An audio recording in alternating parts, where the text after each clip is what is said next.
Hello student. Today topics is wave nature of matter waves.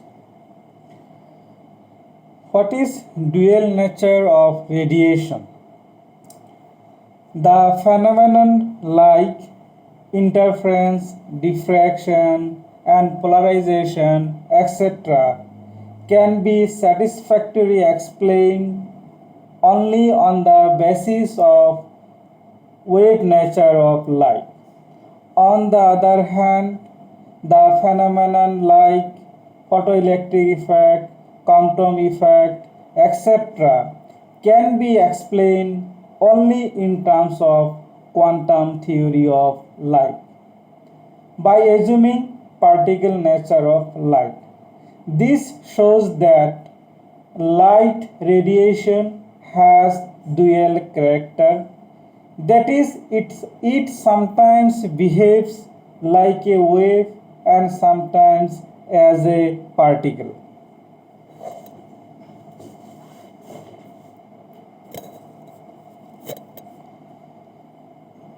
The wave associated with moving particle, the wave associated with moving material particles are known as de Broglie wave or matter waves. Matter waves are not electromagnetic waves because they are not produced by accelerated charged particles. Now I want to derive expression for de Broglie wavelength. Expression for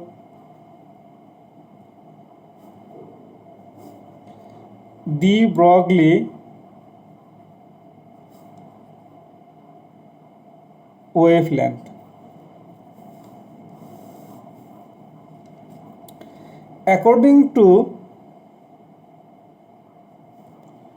quantum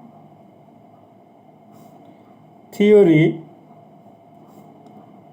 the energy of a photon is given by E equal to h nu. So energy of each photon is equal to h nu. According to Einstein's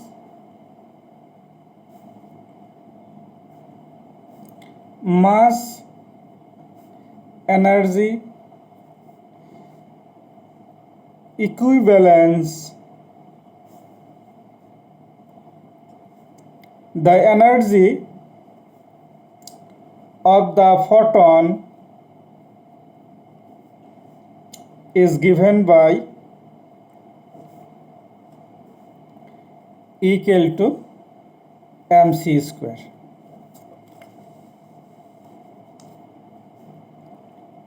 From equation 1 and 2, we have mc square equal to, you see equation number 1 equal to h nu equal to mc square. So left side equal, so right side should be equal. So mc square equal to, we can write h nu. Since c equal to nu lambda, nu equal to c by lambda, here lambda is de Broglie wavelength. De Broglie wavelength.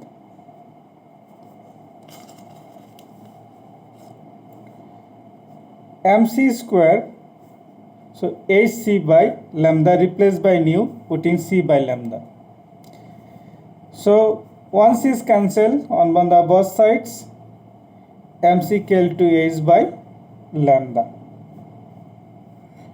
But p equal to mc, the momentum of photon, the momentum of photon. So p equal to mc equal to, connect p equal to h by lambda. So lambda equal to H by P. This is equation number 3. If instead of photon,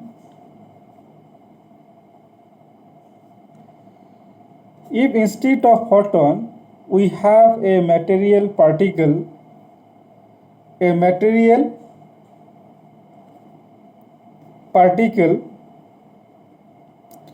of mass m moving with velocity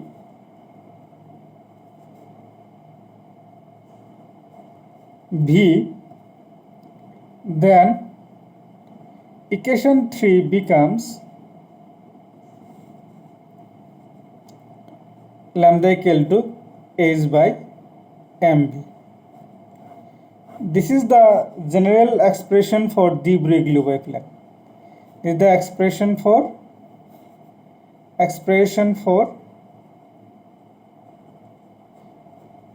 de Broglie wavelength. Now some conclusions are drawn from this equation. Conclusions.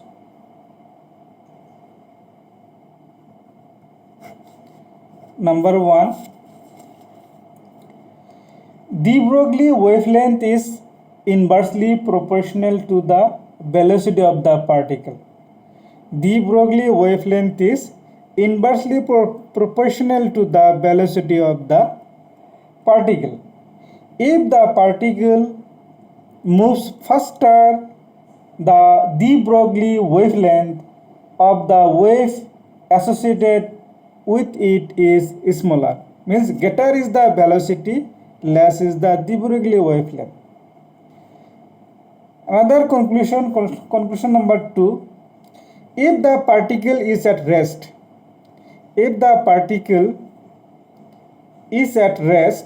rest means velocity 0,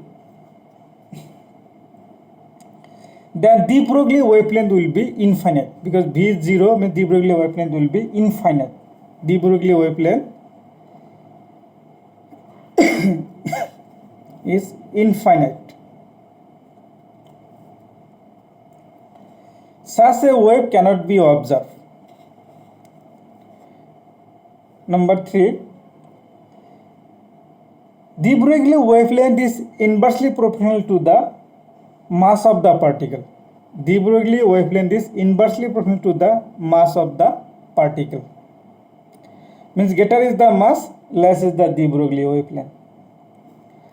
Number 4, de Broglie or matter waves is independent of the charge on the moving particle. It means de Broglie wavelength does not depend upon the charge of the material particle. It is independent. And number 5, de Broglie waves are not electromagnetic waves in nature, because electromagnetic waves are produced by accelerating charged particle. But since de Broglie wavelength are not produced by accelerating charged particles, since it is independent of charged particle, but here just when the material particles moving, the material particles, the wave associated with the material particle is called de Broglie wave. So these are the conclusions from this the expression of de Broglie wavelength.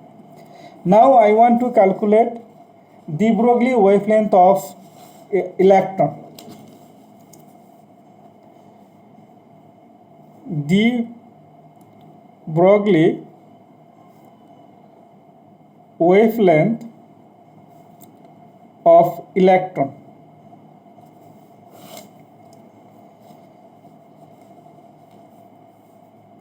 When a beam of electron traveling through a potential difference V volt, the electron acquires kinetic energy. It means the work done by the electron provides kinetic energy, that is half m v square equal to ev, or ev equal to half m v square. So m v square, 2 transfer right side, it becomes 2 ev, both side multiplied by mass m v square 2m ev. Now m square v square equal to 2m ev. So mv equal to root over 2m ev, taking the square root on the both sides. If lambda is the wavelength associated with electron, then expression for de Broglie wavelength is, as we know, lambda equal to h by mv. Just you put mv equal to root over 2m ev, lambda equal to h by root over 2m ev.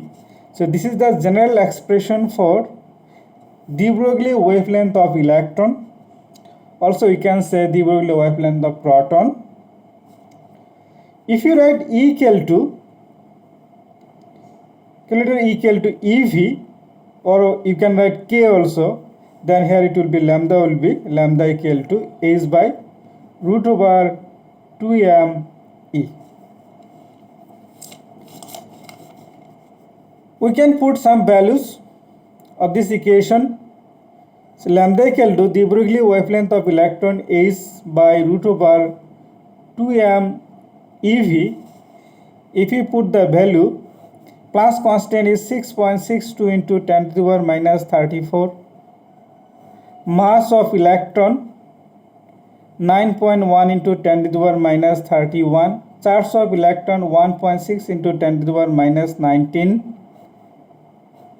And V is the potential.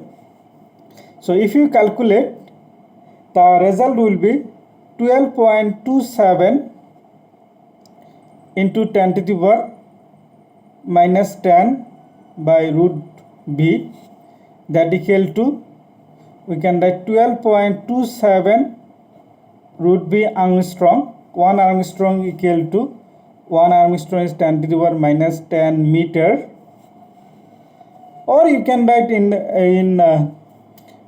nanometer. If you write nanometer, it will be 1.227 divided by square root of V is nanometer. So any form you can write, you can use. So if we plot the graph versus, means wavelength versus potential, so your graph will be like this. Since it is wavelength is inversely proportional to the potential,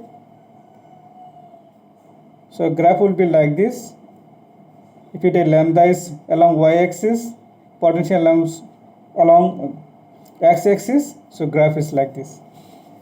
So the variation of de Broglie wavelength associated with an electron with the accelerating potential V is shown in figure. This is the figure. Thank you.